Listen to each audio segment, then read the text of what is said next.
Señor. Y bienvenidos también a los que nos ven a través de las redes sociales. Un fuerte abrazo donde quiera que se encuentren. Hoy es nuestro primer día de estudio bíblico. Amén, nuestro miércoles de estudio bíblico.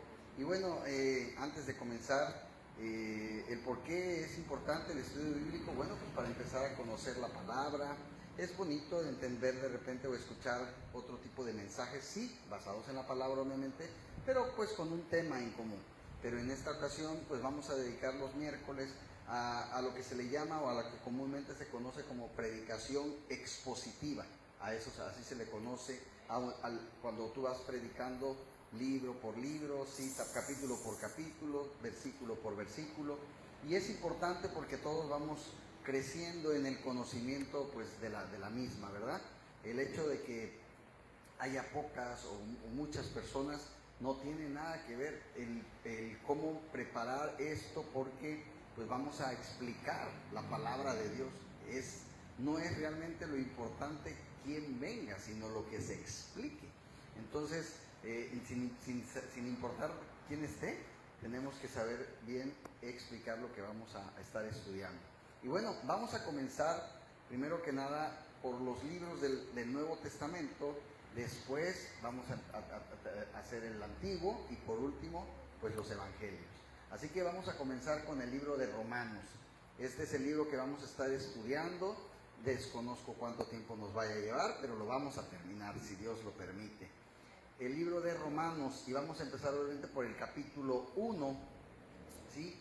El capítulo 1 del libro de Romanos. Es el primer libro después de los Evangelios en el Nuevo Testamento, ¿sí?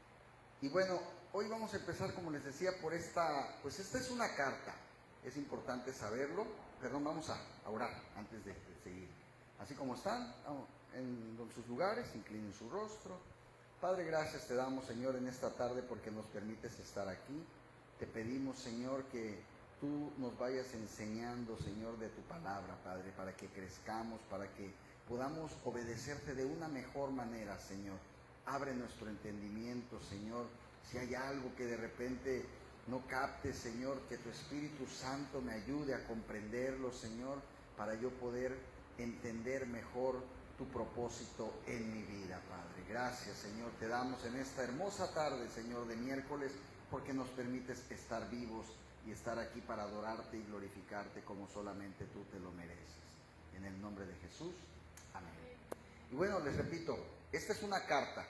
Pablo, el apóstol Pablo, es en su mayoría el autor de prácticamente todo el Nuevo Testamento. Y esta carta de Pablo a los romanos vamos a estudiar versículo a versículo, desde el principio hasta el final. Obviamente no hoy, ¿verdad? Ese es un proceso que va a llevarnos varios miércoles. Pero la carta de Pablo a los romanos, yo les puedo decir que es el Everest. Sí se han oído hablar del monte Everest, ¿verdad? La punta del mundo, se puede decir. Bueno, la carta de Pablo a los romanos es el Everest del Nuevo Testamento. ¿Por qué lo digo? Es el pico más alto. Para mí es la carta magna del Nuevo Testamento. Y se los digo de verdad, es imposible tener un conocimiento preciso de todo el Evangelio sin un conocimiento apropiado del libro de Romanos, de esta carta.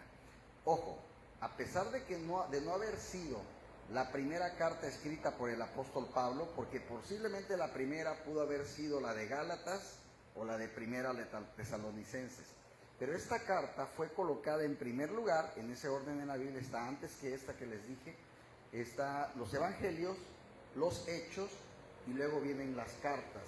Y en la Biblia la primera carta es la de Romanos, ¿sí?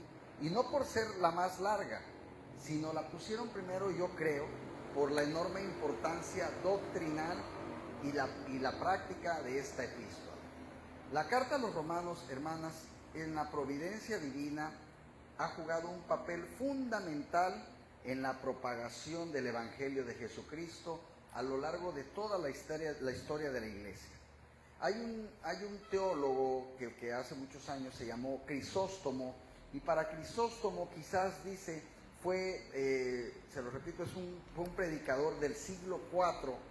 La carta a los romanos era tan importante en su vida para Crisóstomo y ministerio que él se hizo a sí mismo el compromiso de leerla a través de toda su vida, por lo menos 2 veces a la semana leía la carta de Romanos. Crisóstomo decía que Romanos es indiscutiblemente el compendio más complejo y más profundo de todas las verdades sagradas más fundamentales de la Biblia. Hay otra persona llamada Martin Lewis-John. Dicen que él se pasó 17 años estudiando la carta a los romanos y no terminó. O sea, estudiándola a profundidad, porque le dio un infarto. Nosotros no vamos a estar 17 años, no se preocupe. Con Romanos, él decía que es el escrito, el libro de Romanos, para él más profundo que existe, el libro de Romanos. Y fue la carta a los romanos el medio que el Señor usó para traer a sus pies a un famoso Agustín de Nipona. Ese es uno de los teólogos más influyentes que ha tenido la iglesia a través de la historia hasta el día de hoy. En las escuelas de teología son muchos los libros que se estudian de Agustín de Nipona. Y fue la carta a los romanos la que Cristo usó para convertir, no sé si le suena el nombre, a Martín Lutero. Martín decía que todo cristiano se debía aprender la carta a los romanos de memoria, imagínense nada más, y que todo cristiano debería leer Romanos todos los días, porque él decía que Romanos para él era como un alimento para el alma. William Tyndale tradujo la Biblia al inglés, fue la primera persona que la Biblia en el hebreo la tradujo al inglés durante el reinado de Enrique VIII, y él dijo una vez que ningún hombre puede leer esta carta demasiado a menudo y comprenderla a la primera. Así que si usted no la entiende en esta primera vez, no se preocupe. Pero decía él que mientras más se profundiza, más cosas preciosas encuentras en el libro de Romanos. Juan Calvino, que si llegamos a tener un verdadero entendimiento de esta epístola, decía, tendremos una puerta abierta a todos los tesoros que hay guardados en la Biblia. Imagínate, te dice que si tú comprendes Romanos, te va a ser fácil comprender toda la Biblia. Qué importante es este libro. Mis hermanos, yo estoy convencido de que Dios puede salvar a muchos y avivar a muchos mientras nos exponemos, aquí lo hacemos, domingo tras domingo, al contenido de esta carta y de todo el libro de la Biblia. ¿Sí? Que fue escrita esta carta de Romanos originalmente a un grupo de creyentes que estaban en la ciudad de Roma. Por eso es carta a los romanos. ¿Sí? Nadie sabe realmente cómo se fundó esa iglesia que estaba en Roma. Nadie sabe cómo la fundó, quién la fundó, pero lo que sí sabemos es que Pablo deseaba visitarla, quería ir a verla, y él no había podido ir a verla, a visitarla, cuando en el versículo 13, no la busquen todavía, dice él, yo no quiero que ignoréis, hermanos, él está escribiendo a ellos, y les dice, yo no quiero que ignoréis que con frecuencia he hecho planes para ir a visitarlos, y hasta ahora me he visto impedido. ¿Sí? Él está diciendo, quiero ir, pero pues me sale una cosa, me sale otra y no he podido. Pablo quería ir a Roma, así que él decide, como no ha podido ir, enviarles esta carta para explicarles con lujo de detalles qué es lo que les quería explicar Pablo. El evangelio que él predicaba entre los gentiles, y entre otras razones también para que esa iglesia de Roma a él le pudiera ayudar a llegar a España, ¿sí? Como él lo va a decir en el capítulo 15 de esa carta. Cuando lleguemos al capítulo 15 y oigan eso, ya van a saber por qué. Esa es la ventaja de que vengamos los miércoles, porque vamos a ganar a los que no vinieron, ya vamos a saber eso. Hoy solamente vamos a empezar con una probadita. Hoy solo vamos a estudiar los versículos del 1 al 7, nada más, ¿sí? Ahora recuerden, hermanos, que Romanos no es una carta teológica, un tratado teológico, aunque a veces lo parece, pero Romanos es eso, una carta, así de fácil y así de simple, que fue enviada a una iglesia que estaba compuesta por creyentes comunes y corrientes, como tú y como yo, así de fácil. En la antigüedad es diferente, las cartas tenían un formato a como ahora escribimos una carta, bueno, ya no tanto escribimos, ya ahora escribimos correo electrónico, pero los que somos de un poquito de los 30 para arriba, todavía alcanzamos a escribir cartas, pero no se hacen hoy como se hacían en ese tiempo. ¿A qué voy? Usualmente, cuando nosotros escribimos una carta el día de hoy, primero comenzamos con el destinatario. Estimada Salva. Es lo primero que ponemos, ¿no? Luego viene el cuerpo de la carta. Te escribo para decirte bla, bla, bla, bla. Y al final, remitente con afecto, Susi, ¿no? Así es como normalmente van las cartas hoy en día, ¿verdad? ¿Vamos bien? Bueno, pones a quien saludas, pones lo que le vas a decir y terminas despidiéndote quién eres tú, ¿no? Estas son las cartas que tú y yo conocemos: destinatario, cuerpo, remitente. Pero en la antigüedad, las cartas tenían un formato muy diferente. Las cartas comenzaban con el remitente, ¿sí? Susi, ¿sí? Luego los destinatarios, ¿sí? A Salma. Y ahora un saludo. Luego el cuerpo de la carta, ¿sí? Bueno, ese era el formato que Pablo usa en casi todas las cartas de la Biblia. Solo que él, la verdad, Pablo tenía mucha paciencia para escribir una carta. En cada elemento de esos tres se alarga demasiado. En los tres vas a decir, bueno, ¿qué voy a ampliar en decir soy Edgar? Pues él se ampliaba en eso. ¿Cómo me voy a ampliar en decirle querida Leti? Pues él en eso se ampliaba. Ahorita vamos a ver, ¿sí? No solo Edgar a Juan, saludos, un ejemplo. No. Cada elemento Pablo lo amplía mucho. Pero ninguna otra carta del Nuevo Testamento, el prefacio es tan largo como el libro de Romanos. ¿Quién escribió Romanos? Cuando les pregunten, o los que no sabían, lo escribió Pablo. El apóstol Pablo escribió Romanos. Pero él usa 5 versículos, 5, para explicar lo que les acabo de decir. Luego viene el remitente y luego él o los destinatarios. En este caso, la iglesia de Roma usa casi 2 versículos él para eso. Y luego viene el saludo, y lo que vamos a ver en esta tarde, mis amados hermanos, es que tanto el remitente como los destinatarios, como el saludo, todo viene dado en función del Evangelio. Todo. Bueno, mi nombre, ¿qué tiene que ver en el Evangelio? Yo entiendo que el cuerpo del correo, pero mi nombre, o el del final, a quien se le mando la carta, ¿qué tiene que ver con el Evangelio? Está interesante la cosa. Pero Pablo no había nada más que el Evangelio para él. Y esta palabra para decir quién es él, para decir quién escribe la carta, para saludar, él no puede hacerlo si no es en función del Evangelio. Así que comencemos con el remitente de la carta. Y les advierto algo, es la parte más extensa del mensaje, el remitente, para que no se me asusten. Vamos a estar aquí como hasta las 11:40, 12 más o menos. ¿Está bien si traen tiempo, no? Ah, bueno, está bien. Digo, la serie de Netflix dura más, ¿no? Así que pues no hay problema. Ok. ¿Qué encontramos en el versículo 1? Vamos a empezar a estudiar, mis hermanos que llegaron un poquito tarde, Romanos, y empezamos hoy por el capítulo 1, es lo que vamos a estar estudiando. Versículo 1 empezamos, ¿sale? ¿Qué dice? A ver, todos juntos. A ver si tenemos la misma versión, pues ese es el problema. Pablo, siervo de Jesucristo, llamado a ser apóstol, apartado ¿para qué?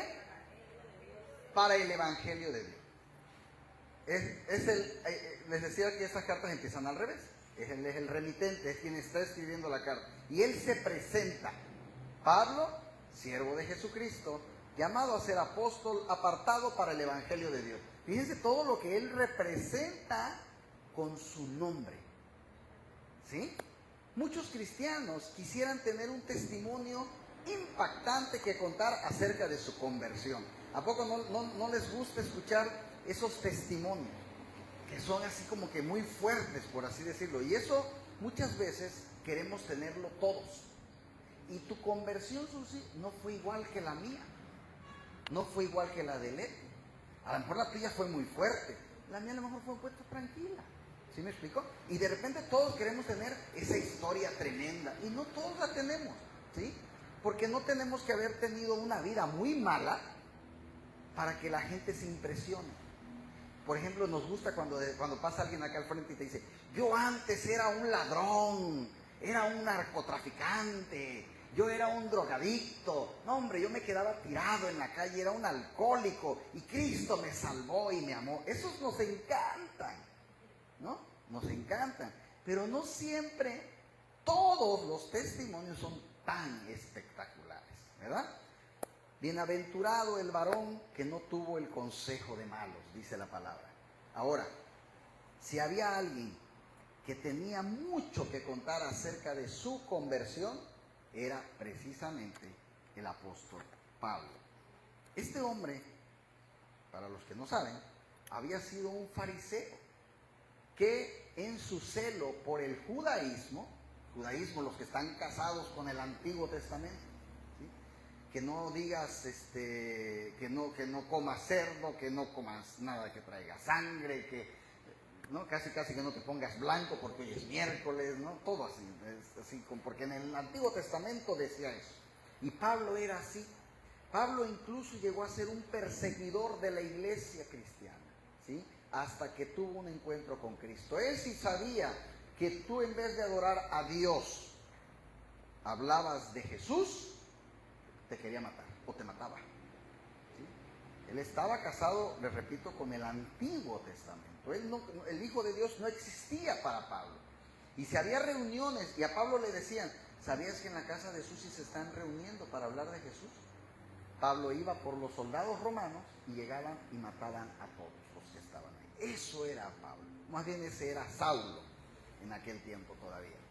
¿Y qué pasa con este hombre tan malo que estamos hablando? Bueno, en un camino, en un desierto, él va hacia el pueblo, hacia la ciudad de Damasco, y ahí todo cambia. En ese camino se le aparece Cristo. Él tuvo un encuentro con Cristo, donde todo cambió. Y Pablo muchas veces contaba su historia, su testimonio, con lo que acabamos de decir, ¿verdad? Él decía, yo era así, yo era asá, y Cristo me encontró, ¿sí? Así que es apropiado en ciertos contextos que nosotros digamos, y se vale decir, a mí el que me salvó fue el Señor, ¿verdad? No mi inteligencia, no mi madre, no mi esposa, no, a mí quien me salvó y me tiene hoy de pie es Cristo. Amén. Pero el presentarse delante de la iglesia de Roma, que acuérdense, no lo conocía personalmente. ¿Se acuerdan? ¿Vamos bien? La iglesia no conocía a Pablo. Pablo quería ir, pero no había podido. Entonces, no lo conocen. Pablo pasa por alto su espectacular historia de conversión. Si se fijan, yo soy Pablo, aquel que mataba cristianos y un día Cristo me... Él no cuenta nada de eso, ¿sí? Pablo pasa por alto esa conversión y se presenta a sí mismo solamente como un esclavo de Jesucristo. No le echó tanta, ¿cómo dicen? Tanta crema a los tacos, ¿no? Fácil y sencillo, humilde y dándole la gloria a aquel. Soy Pablo, un esclavo de Jesucristo. Estoy llamado a ser apóstol y estoy apartado para el evangelio de Dios. Esa es su tarjeta de presentación, ¿sí? Yo sé que muchos quisieran decir, no, debería decir Pablo, aquel que mataba y yo era un malo y ahora soy muy bueno, ahora Dios me... Dice Pablo, yo no voy a contarte nada de eso. Yo no me voy a exaltar, yo no vengo aquí a exaltarme yo. Yo aquí vengo a hablarte de que yo hablo de él que tiene que ser exaltado, ¿sí? El Señor Jesucristo había decidido tomar a este antiguo perseguidor, ¿sí? No solo para hacerlo suyo o para hacerlo uno de sus esclavos, que es ojo, esclavos es la traducción literal de la palabra siervo en hebreo, ¿sí? Entonces cuando tú digas yo soy siervo de Cristo, también estás diciendo yo soy su esclavo, ¿vale? Como estamos viendo en este verso, estamos con el versículo 1, Pablo se veía a sí mismo como eso, como un esclavo de Jesucristo, pero también se veía como uno de los apóstoles. De hecho, más adelante, Pablo va a decir en el versículo 5, si le quieren rápido dar una ojeada, ahí dice en el 5, por medio de quien hemos recibido, ¿qué? La gracia y el apostolado. ¿Por medio de quién recibió el apostolado? De Cristo. No se nombró él. A partir de hoy, hermanos, yo soy el apóstol. No, lo nombró Jesucristo. Ahí nomás pongan un asterisco porque luego vamos a ver eso. Los apóstoles de Cristo, mis hermanos, ahí voy a entrar. Digo, perdón por si hay alguien ahí viéndonos. ¿Cómo dice el pollito? Se tenía que decir y se dijo. Los apóstoles de Cristo son hombres escogidos por Jesús. Eso no es importante. Tú y yo hemos sido escogidos por Jesús y no somos apóstoles. ¿Dónde viene lo del apóstol? Son hombres escogidos por Jesús que habían sido testigos oculares de su resurrección. Que tú lo viste, no que te contaron. ¿Sí? Oye, que allá golpearon a mi cuñada. Ah, sí la golpearon. Ah, yo soy testigo. No, me vinieron a decir. Testigo es el que estaba ahí a un lado parado y no la defendió, que estaba viendo cómo la estaban golpeando. Ese es un testigo ocular. Él vio. Tú y yo somos testigos oculares de la resurrección de Cristo. No, no estuvimos ahí. Sabemos y creemos por fe, pero no lo vimos. ¿Muy bien? Eso es un apóstol. Ahora van a decir, pero es que Pablo no estaba ahí cuando resucitó Jesús. Estaban los otros 12. Bueno, acuérdense que se le aparece. Y no es un fantasma el que se le aparece Él, en carne y hueso. Por lo tanto, Él lo vio resucitado. Por eso es apóstol. ¿Sale? Así que cualquiera que hoy te diga que es un apóstol, pregúntale qué edad tiene. Y si tiene 2000 y tantos años, puede ser que sí. Pero si no tiene esos, usted está engañando porque no estuvo ahí y le tocó la mano a Jesús y vio que resucitó. ¿Vale? Eso es un apóstol. Fueron comisionados por Jesús para hablar en su nombre y poner el fundamento de la iglesia, como lo dice Pablo, no lo busquen, en Efesios capítulo 2. Por eso es que toda iglesia cristiana verdadera es apostólica. ¿Sí? Nosotros somos apostólicos, somos evangélicos, somos católicos, apostólicos y evangélicos, no romanos. ¿Por qué católicos? Porque esa fue la primera iglesia de Cristo. Y Roma después lo convirtió en lo que es hoy. Pero no nació así. Se convirtió después, la transformaron después. ¿Sí? Pero no somos romanos. ¿Sale? Es por eso, mis hermanos, que ya no hay apóstoles. ¿Sale? Yo sé que hay gente que se dice que son apóstoles. Sí. Pero también hay gente que dice que se cree Napoleón. Y no por eso son Napoleón. ¿Sí? Yo estoy diciendo, oficialmente hablando, que hoy en día no hay apóstoles. ¿Sale? Una persona que se llama apóstol, quizás te la puedo comprar que lo haga de buen corazón, pero está equivocado. No hay apóstoles el día de hoy, porque los apóstoles pusieron el fundamento de la iglesia. ¿Sí? Todo el mundo sabe que el fundamento de una construcción, por ejemplo, el fundamento de una construcción se pone, pregunto, ¿una sola vez o se está poniendo a cada rato? Cuando tú vas a construir algo, se pone una vez el fundamento. Construyes y vamos, remodelas lo que tú quieras, pero ese fundamento ahí va a quedar para siempre. ¿Sí? Entonces, el fundamento se pone una sola vez. ¿Sí? Todo el mundo lo sabe eso. Y es para siempre. Pero, aparte de eso, Cristo le encargó a estos hombres que fueran testigos oculares de su resurrección para ser apóstoles. Y Pablo dice claramente, y eso sí lo pueden anotar, no lo busquen ahorita, pero lo pueden anotar, 1 Corintios 15:8, que el último ser humano que vio a Cristo resucitado, dice Pablo, que fue Él. Por eso se le conoce como el último apóstol. ¿Sí? Y Pablo lo dice. Cristo se le apareció a Pablo para que él fuera un apóstol. Entonces, para ser apóstol, vuelvo a repetir, para no ser repetitivo, ya con eso termino esta parte, hay que ver al Cristo resucitado. ¿Vale? Ahora, esto quiere decir, mis hermanos, y por eso es importante, que cuando un apóstol habla, lo hace como portavoz de Jesús, es decir, como si fuera Jesús. Por eso cuando los apóstoles escriben la Biblia, es como que Jesús lo está diciendo, ¿sí? Es importante. Debemos recordar que este no es un documento privado escrito por un creyente del primer siglo, sino que estaba preocupado por una iglesia de la ciudad de Roma, ¿verdad? Pablo escribe esta carta con la autoridad de un apóstol, de manera que en última instancia la revelación del Evangelio que encontramos en esa carta no se origina en Pablo, sino en Jesús, ¿sí? Entonces, todo lo que veamos que un apóstol lo dijo, es que lo dijo Jesús, porque es revelación de Cristo en ellos, ¿sí? Algunas personas hablan del Evangelio de Pablo. ¿No han oído? El Evangelio de Pablo. Pero en realidad es el Evangelio de Jesús, ¿sí? De manera que rechazar la carta que se escribe en el Evangelio a los romanos no es rechazar a Pablo, es rechazar a Jesús, ¿sí? Ahora, cuando nosotros mencionamos la palabra evangelio, no debemos suponer, porque luego pensamos que sí, que todo el mundo entiende lo mismo que entiendes tú, que entiendo yo, que entiende ella. No, todos entendemos lo mismo. Así que ahora Pablo todavía está en el remitente, acuérdese.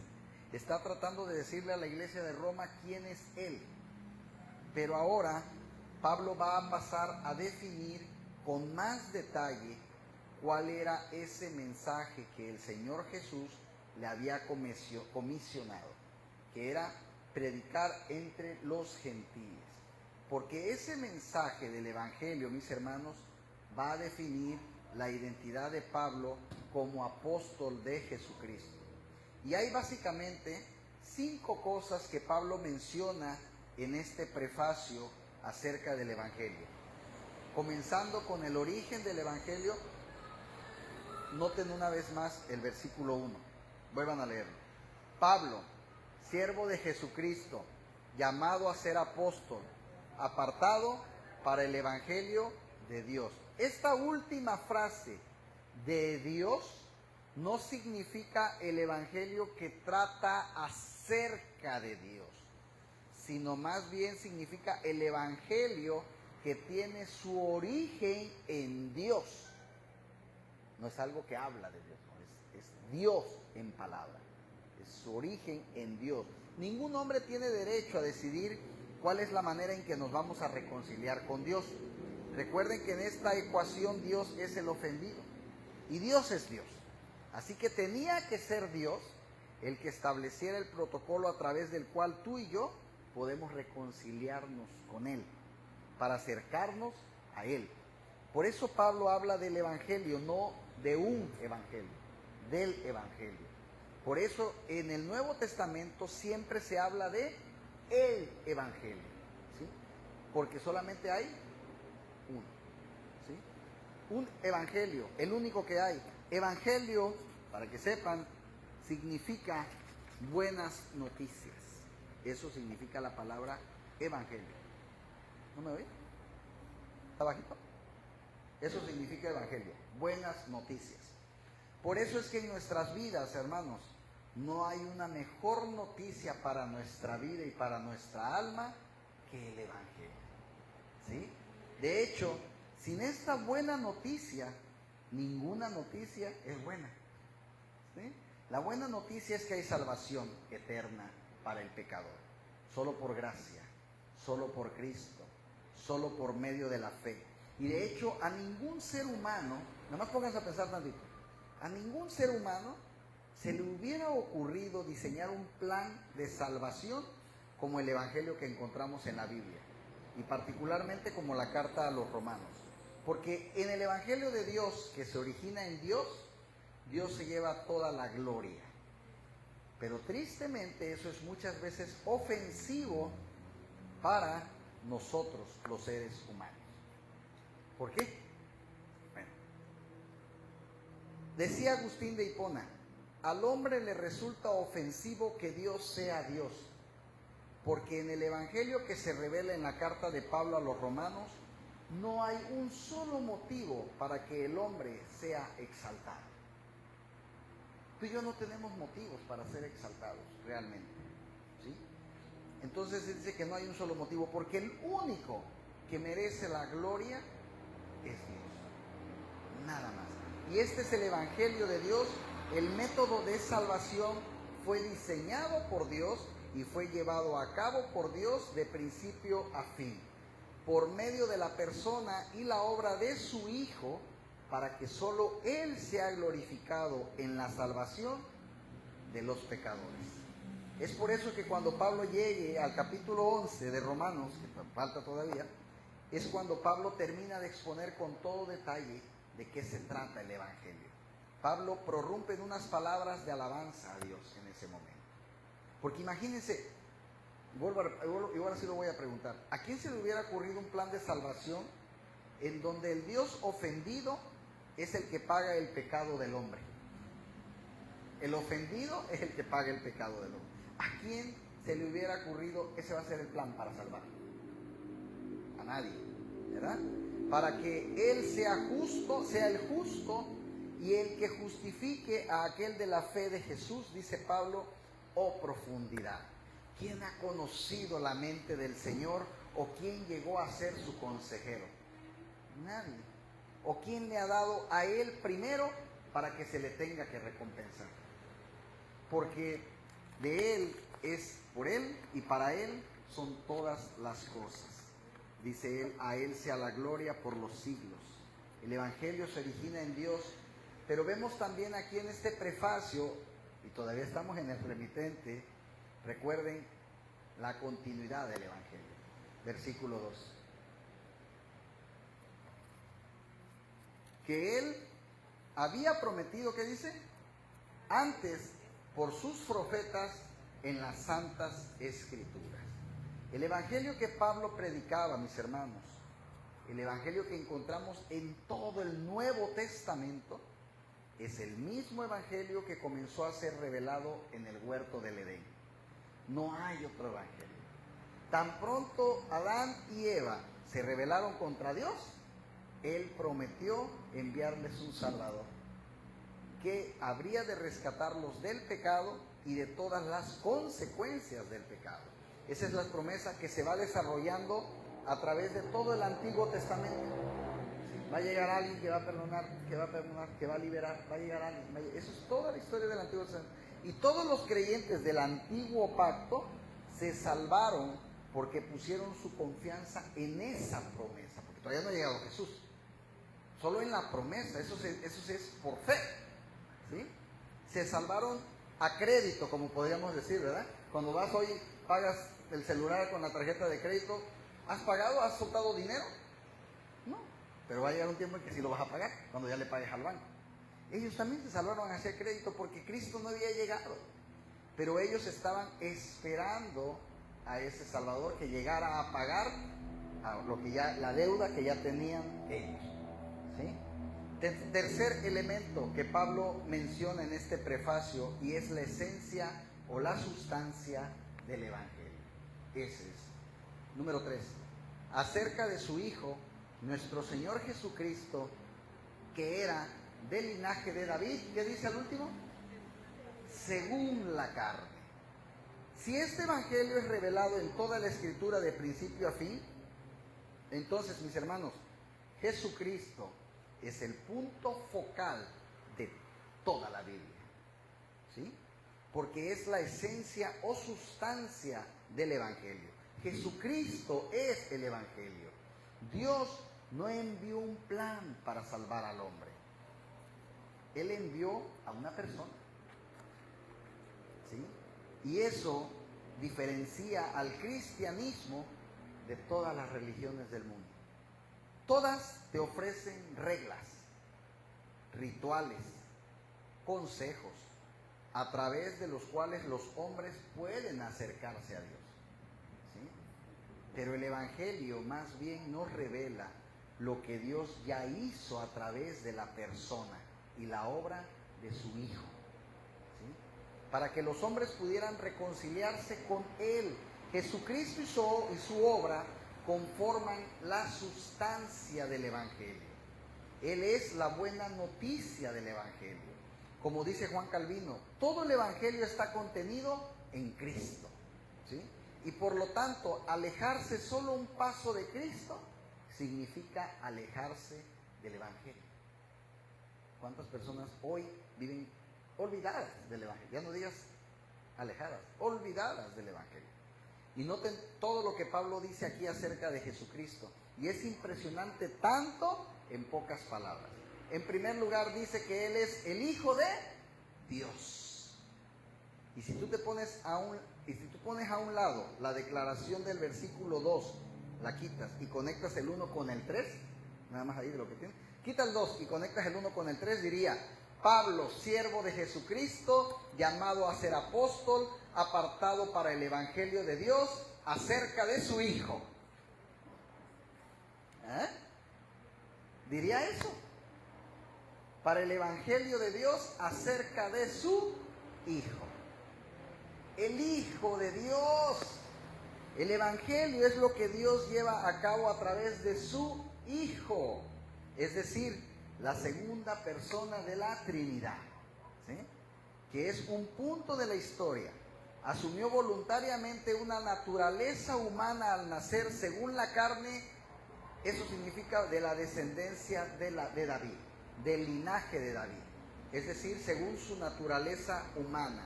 Esa es la idea de esa frase, según la carne que leímos. Según su naturaleza humana, Jesús pertenecía al linaje del rey David. Y por lo tanto, Él es el Mesías que fue anunciado por los profetas del Antiguo Testamento, que habría de ser entronado para reinar en el reino de Dios por toda la eternidad. De manera, hermanas y hermanos, que Jesucristo es verdaderamente el Hijo de Dios. Y es verdaderamente hombre, ojo, de la descendencia de David, en carne. ¿Sí me explico? Y consecuente, Él es el único ser capacitado, ojo con lo que voy a decir, es el único ser capacitado para mediar entre Dios y los hombres. ¿Por qué? Porque hay un solo mediador. María no es mediadora. No tenemos nada contra ella. De hecho, el domingo hablamos bien de María como madre, pero ella no puede mediar entre Dios y los hombres. Ningún santo puede mediar entre Dios y los hombres, solamente Jesucristo. Primera de Timoteo 2:5 dice: hay un solo Dios y hay un solo mediador entre Dios y los hombres. Cuando alguien te diga: es que yo le pido a San Petronilo por mis oraciones, esta cita lo acaba.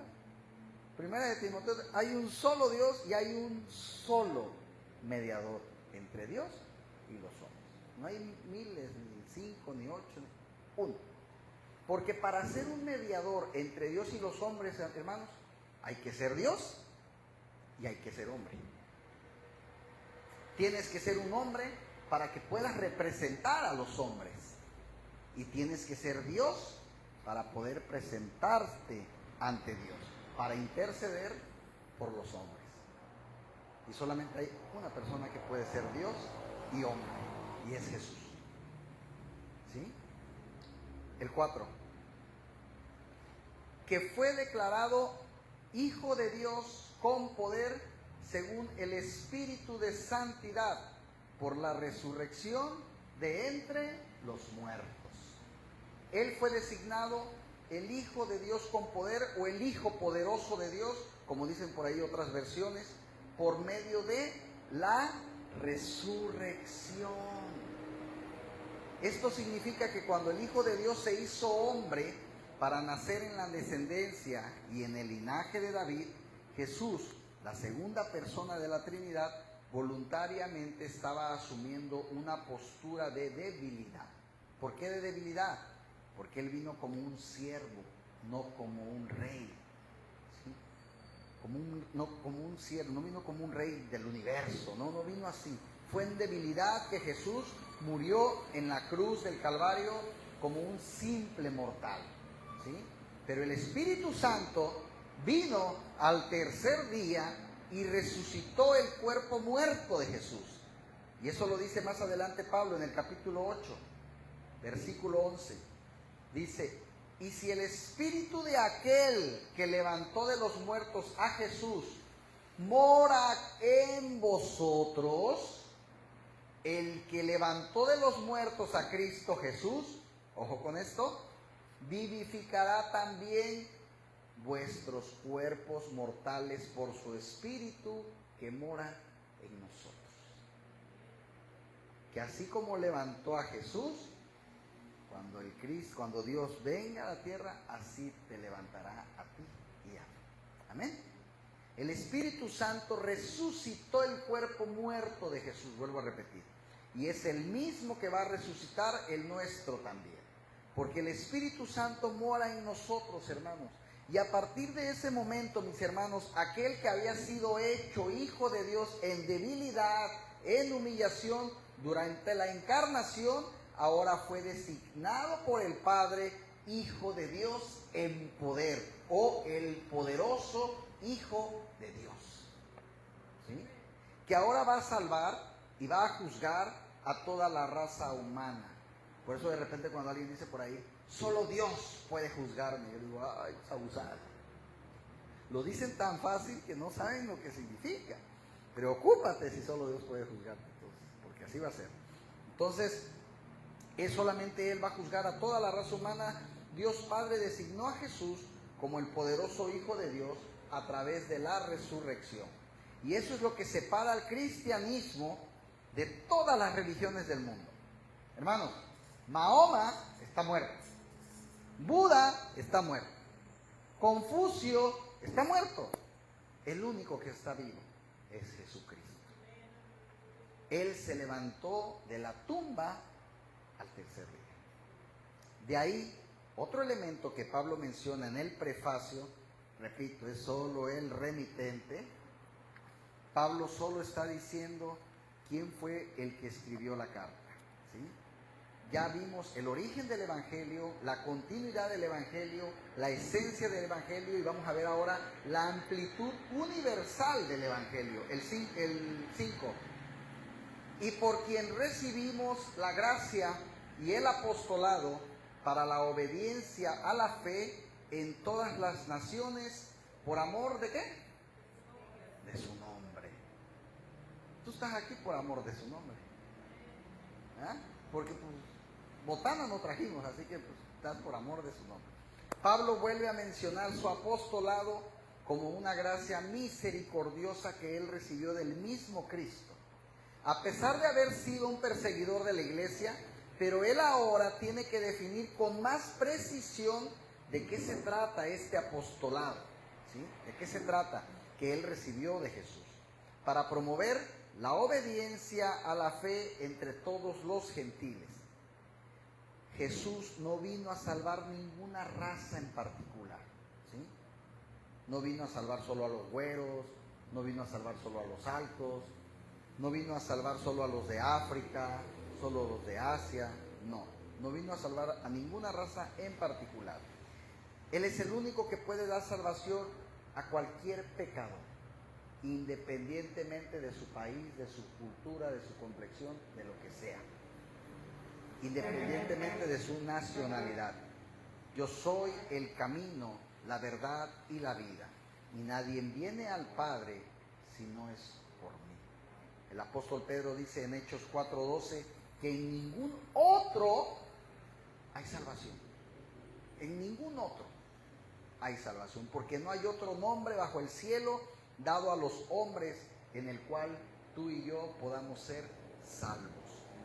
No importa si nació en Cuba, en Acapulco o en Europa, hay un solo nombre a través del cual los hombres pueden ser salvos, y es Jesucristo. Y es por eso que el Señor le encargó a Pablo de manera particular que llevara este mensaje a todos los gentiles, ¿sí? Es decir, no solamente a los judíos, ¿sí? de nacimiento. Por supuesto, Pablo no iba tampoco a dejar de predicarle por ahí si se le atravesaba a un judío por el hecho de ser judío, ¿verdad? Pero lo que él está diciendo aquí es que su tarea primordial o principal es llevar el mensaje de salvación a los gentiles. Es como si yo le digo a mi hermana Susi, hazme un favor, quiero que vaya y le regale Biblias a todo el mundo, menos a quien no sea, solamente a todos los que no sean cristianos. Entonces ella se va al Zócalo y empieza a regalarle Biblia y de repente le dice uno, yo soy cristiano pero no tengo. Yo creo que mi hermana Susi en su buen corazón va a decir, se regaló una también. Entonces, pero aquí pues Jesús le dice, háblale a los gentiles, no le hables a los judíos, ellos ya me conocen, háblale a los que no me conocen, ¿sí?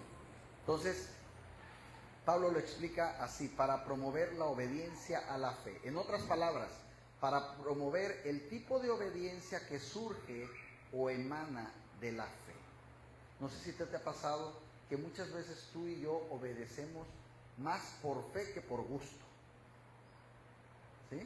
Porque a veces dices, no, yo sí quisiera, o sí quisiera ir, o sí quisiera tomar, o sí quisiera hacer, o sí quisiera hablar, pero sé que no le va a agradar a Dios. Y no lo haces. ¿Lo hiciste por gusto o por fe?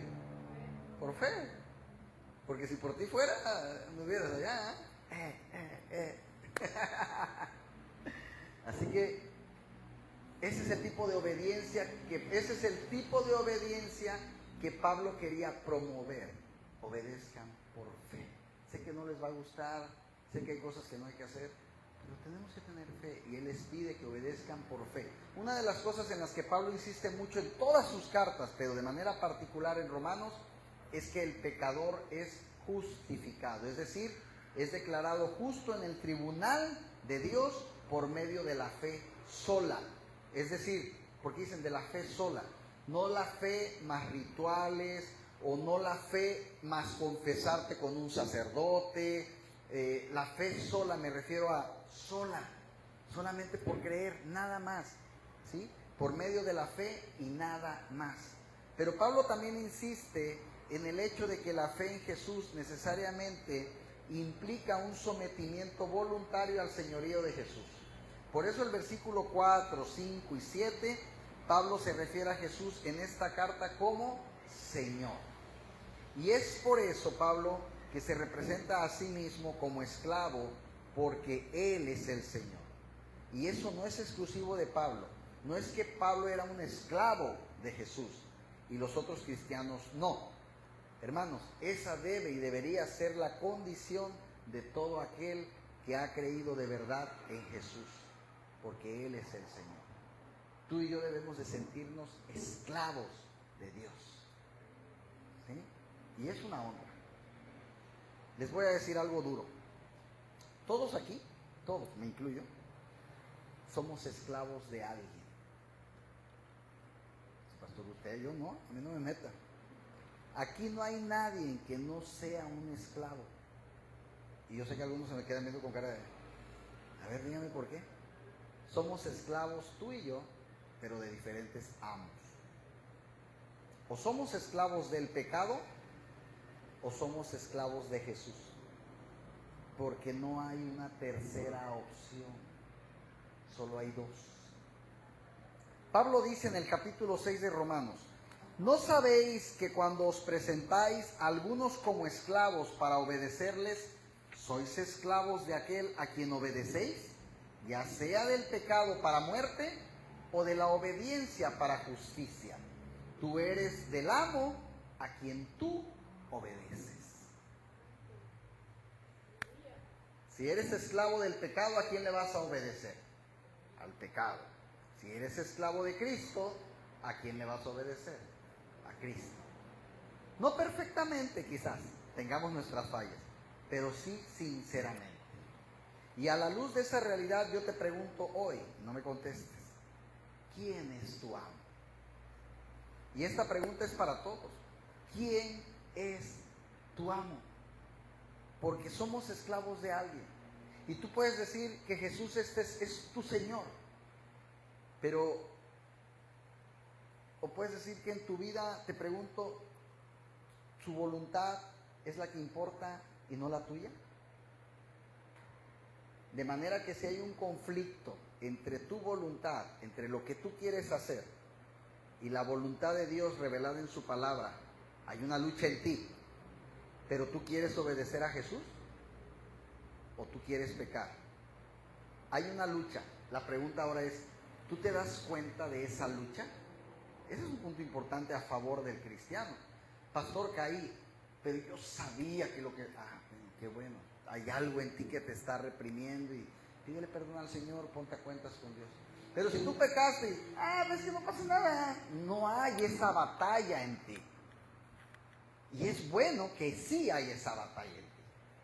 ¿Sí me entiendes? Porque quiere decir que el Espíritu Santo te está redarguyendo y el enemigo de acá te está jalando y de repente dices, ¡ay, qué hago! Podrás caer, pero no te vas a quedar ahí. Te vas a levantar, le vas a pedir perdón a Dios y vas a volver a caminar hacia adelante. Pero siempre va a estar esa lucha. Siempre, ¿sí? Es una esclavitud, hermanos, la que tenemos con Cristo, que al mismo tiempo nos liberta. Conoceréis la verdad y os hará libres. Y la verdad es Jesucristo. Tener a Jesús como Señor es una enorme bendición. Así que, como está, vamos a hacer un ejercicio. Piensen en este instante, todos. Les voy a hacer varias preguntas, Piensen. ¿Cuál es la persona más bondadosa que ustedes conocen en tu mente? La más bondadosa. En la tierra, sí, obviamente, en la tierra. Ponla en tu lista, ahí anótala, en tu lista mental. ¿Cuál es la persona más generosa que tú conoces? Ponla en tu lista. ¿Cuál es la persona más paciente que tú conoces? Ponla en tu lista. ¿Cuál es la más inteligente que tú conoces? Ponla en tu lista. ¿Cuál es la persona más tierna que tú conoces? Ponla en tu lista. ¿Cuál es la más capaz, más lista? Ponla en tu lista. ¿Cuál es la persona más humilde que tú conoces? Ponla en tu lista. Ahora, júntalas todas en una sola persona.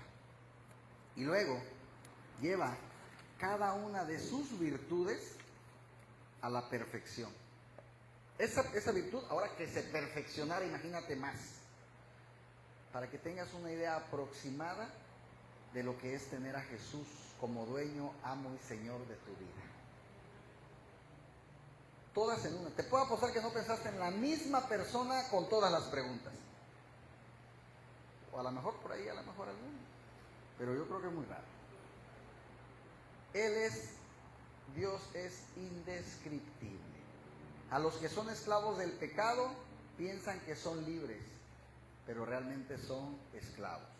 Lo que pasa es que el pecado opera a través de tus propios deseos y te engaña. Él te hace creer, eres tú el que toma la decisión, pero porque eres un esclavo. Por eso estás atado a vicios muchas veces que no puedes dejar. ¿Cuántas veces has dicho, yo ya voy a dejar el alcohol? Y no has podido. No puedes, ¿sabes por qué? Porque eres un esclavo. Eres un esclavo de buscar tu propia gloria. Un esclavo de buscar tener el control tal como Dios. Cada vez que Jesús te pide que hagas algo diferente, lo que Él te está diciendo es que mira lo que debes hacer si tú quieres preservar tu felicidad. Y cada vez que Él te prohíbe una cosa, lo que te está diciendo es lo que tú tienes que evitar, ¿sí?, para que no termines destruyendo tu propia vida. Porque Él es un amo perfectamente bueno y sabio. El pecado es un tirano perverso y lo que Dios le encomendó a Pablo es que él llevara esa buena noticia del Evangelio sobre las naciones, para que los hombres y las mujeres se sometieran por la fe al señorío de Jesucristo. Y eso es lo que Pablo está diciendo en el versículo 5. Y todo esto para la gloria de su nombre, que es el quinto elemento que encontramos en este prefacio. Número 5, lo leímos. Y por quien recibimos la gracia y el apostolado para la obediencia a la fe en todas las naciones por amor de su nombre. ¿Por qué recibimos todo esto? Por amor de su nombre. La encomienda que Dios le había dado a Pablo de promover la obediencia de la fe entre los gentiles fue con el propósito expreso de que el nombre bendito de nuestro Señor Jesucristo, ¿sí?, fuera exaltado, sea honrado entre todas las naciones. Esa era la meta final del Evangelio. Esa es la exaltación de Jesús como el único Salvador de la raza humana. Debe dolernos, hermanos, cuando Jesucristo no es honrado. Debe dolernos que hay miles de personas ahorita adorando a otros dioses. Esto debe dolernos porque nosotros queremos la salvación de esos que están perdidos. Ese amigo, ese familiar al que quieres tanto y que no le ha interesado saber de Dios, debe dolerte que se va a perder su alma. ¿Sí? Debe dolernos porque queremos la salvación. Sobre todas las cosas queremos que Jesús sea puesto en el lugar de honra que le corresponde, por amor a su nombre. Y esa debería ser la pasión de todo cristiano en donde sea que se le dé la gloria a nuestro Rey. Yo de repente estoy con compañeros en el trabajo y estamos haciendo bromas y todo, y eso no es malo. Pero de repente no falta el que saca un chiste, como cuando Jesús estaba en la cruz, o cuando esos tipos de cosas, de verdad a mí me repugnan. Yo me paro y me hago a un lado o me voy porque no me gusta. Dice por ahí que cuando un perro, cuando atacan a su amo, lanza la mordida. Y nosotros debemos ser así. Cuando alguien habla en contra de Jesús, o alejarte o hablar y decir, sabes que eso no está bien. Y si crees que no vas a poder, pues con alejarte. Pero muchos decimos que somos cristianos y hasta seguimos en la broma. O seguimos ahí también. Porque no estoy en la iglesia. Porque no me está viendo ninguna hermana. Y no es así. Todo lo que hemos dicho hasta aquí, hermanos, es el remitente de la carta. Esa es la presentación que Pablo hace de sí mismo para darse a conocer a la iglesia de Roma. Pero ahora Pablo va a decirnos a quién está dirigida la carta. Esto ya es más breve, no se preocupen. Así como ya vimos que el Evangelio define a Pablo, también el Evangelio define a sus destinatarios. Vamos al 6 y al 7. Entre las cuales estáis también vosotros, llamados, ¿qué? A ser de Jesucristo. Y a todos los que estáis, ¿en dónde? En Roma, amados de Dios, llamados a ser. Así es. Pablo dice tres cosas aquí de estos creyentes. Que están en Roma, ¿sí? Fueron llamados por Jesucristo porque eran, ¿qué? Amados de Dios.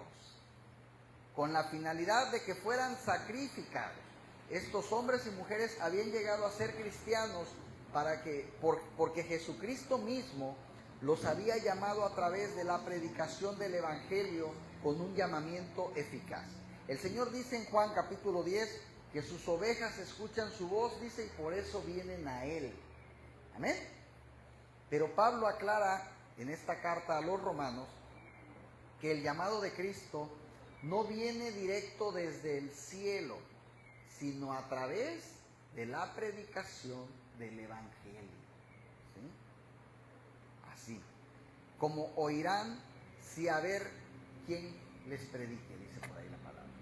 ¿Cómo oirán si no hay quien les hable de Jesús? La cantamos creo hace 2 semanas, ¿verdad? Porque la fe viene por el oír, y el oír la palabra de Dios. La fe viene por el oír la voz de Jesús, ¿sí? Y que es oída a través de la predicación de su palabra.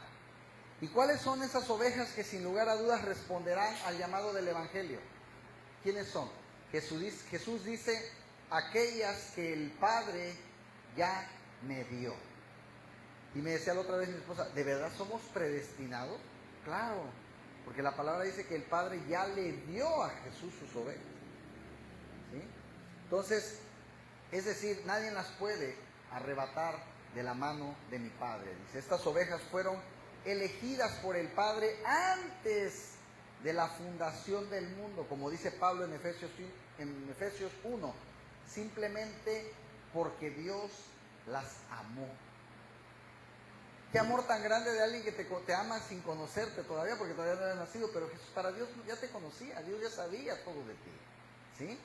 A veces digo, y yo me quedo cuando leo este tipo de cosas, digo, de verdad, Señor, desde antes, ya no nos vayamos ni siquiera ni al prefásico, a la prehistoria, por allá mi maestro, como más o menos por ahí son los paleontólogos, los tiempos de allá, vámonos todavía más atrás, antes de la creación, de la fundación del mundo, Dios ya sabía que yo y tú íbamos a ser pecadores.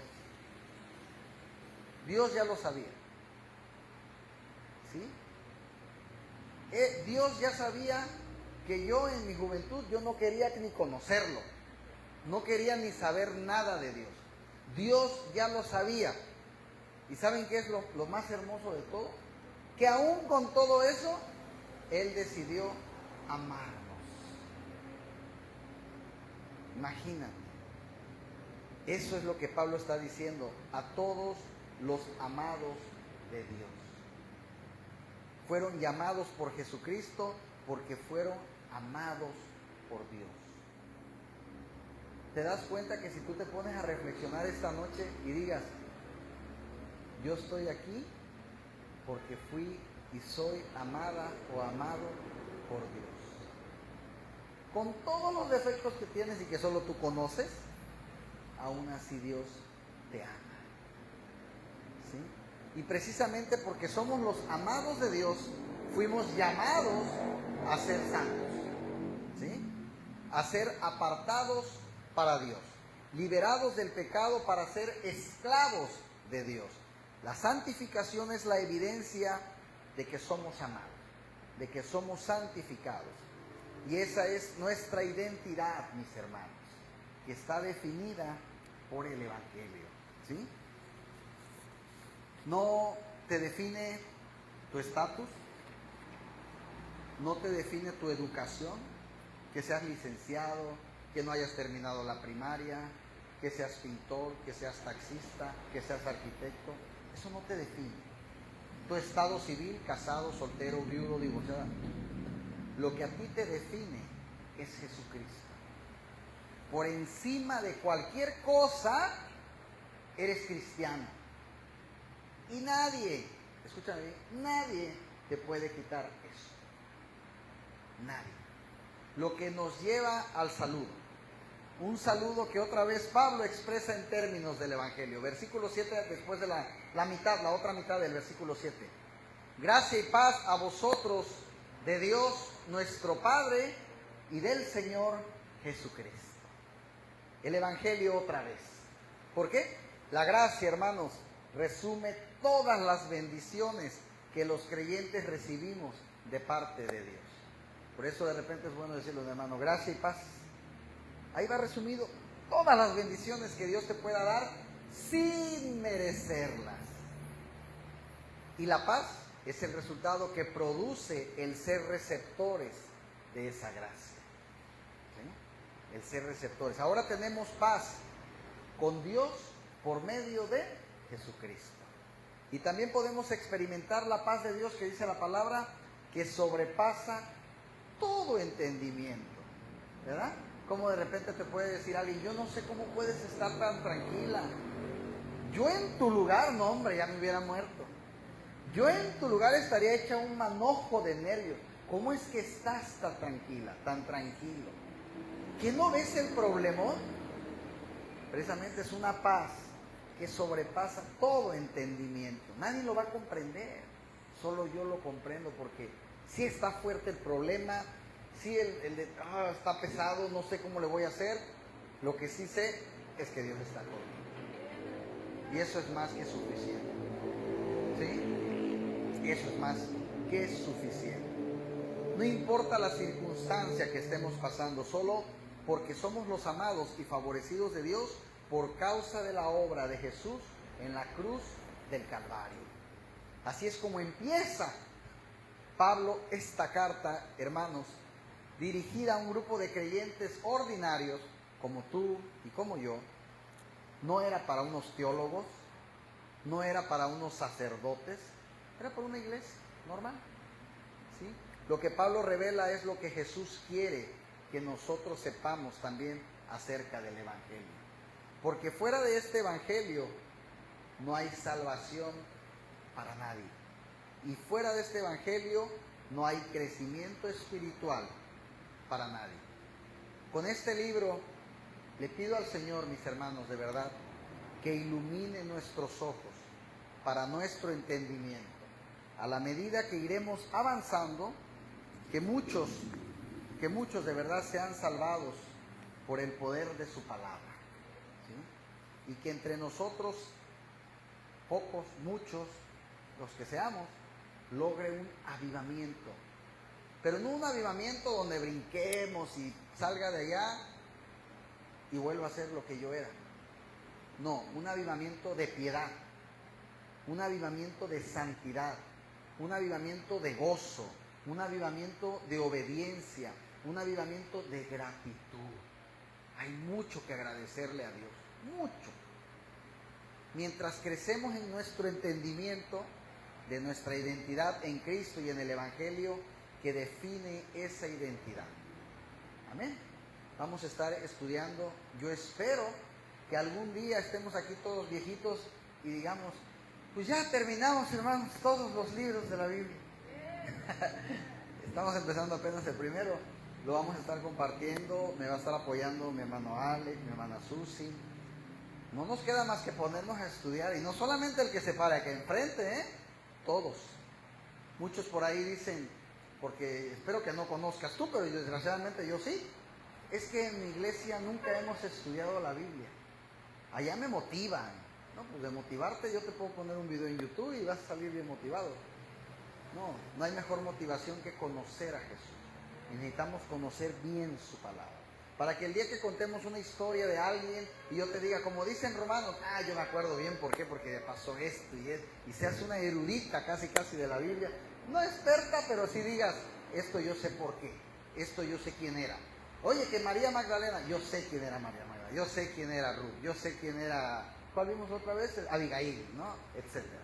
Entonces, espero que de verdad esto nos ayude a un crecimiento de conocimiento, pero sobre todo espiritual. Ese es el más importante, porque podremos sabernos la Biblia de memoria, hermanos, pero si de aquí no pasa, no sirve de nada.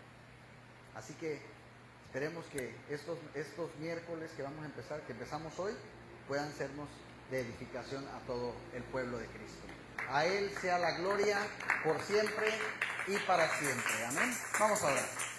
Padre, gracias, Señor, te damos, Padre, en esta noche por permitirnos estar aquí. Gracias, Señor, por todo lo que tú quieres enseñarnos a lo largo de tu evangelio.